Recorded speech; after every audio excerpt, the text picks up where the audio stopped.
Thierry Ardisson s'est éteint ce 14 juillet dernier et c'est Audrey Crespo-Mara, celle qui avait bouleversé sa vie en 2009, qui en a fait l'annonce à l'AFP.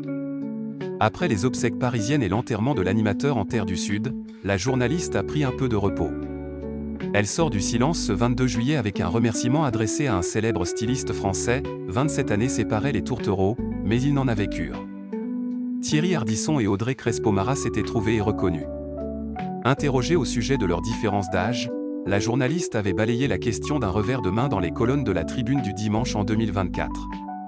Notre différence d'âge n'a jamais rendu impossible notre histoire, parce que quand on aime quelqu'un, c'est totalement irrationnel, avait-elle déclaré.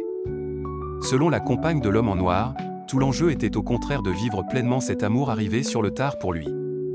Elle ne doit pas nous empêcher de profiter de chaque instant ensemble, avait-elle ajouté. C'est en 2009 que naît leur histoire. Thierry Ardisson en livrait les très romantiques prémices sur les ondes d'Europe 1 en 2017. Une idylle qui a commencé avec la fascination de l'ancien publicitaire pour le peintre Jean-Gabriel Domergue.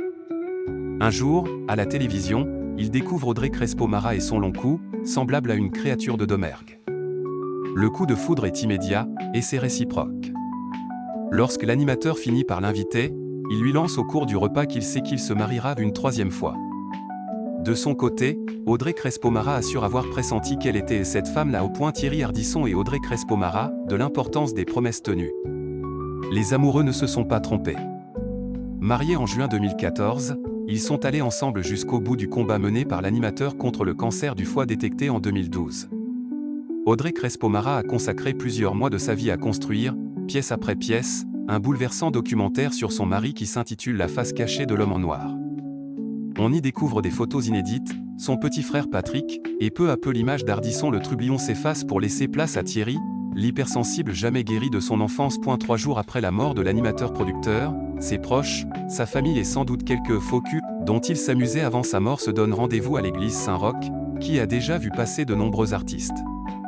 En tête de cortège les enfants de l'animateur Manon, Ninon et Gaston, ceux de sa femme Lamine et Sékou, ses ex-femmes Béatrice et Christiane, et bien sûr Audrey Crespo-Mara qui a veillé à ce que tous les vœux de son amoureux soient scrupuleusement respectés. Mort de Thierry Ardisson. Pourquoi Audrey Crespo-Mara remercie-t-elle Jean-Charles de Castelbajac? Après l'enterrement qui s'est déroulé dans le Sud et dans la plus stricte intimité familiale, Audrey Crespo-Mara a enfin pris le temps de souffler, elle qui aurait logiquement dû jouer le rôle du Joker d'Anne-Claire Coudray pendant les congés de cette dernière.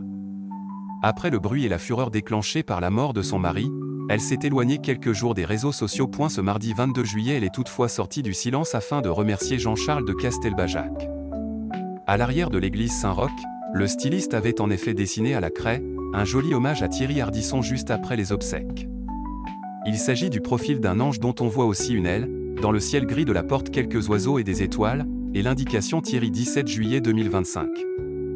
Merci Jean-Charles de Castelbajac, a-t-elle indiqué, reconnaissante en story, ajoutant un cœur blanc à son message. À n'en pas douter, la journaliste aura trouvé dans ce geste touchant et cet hommage sincère, une forme de consolation.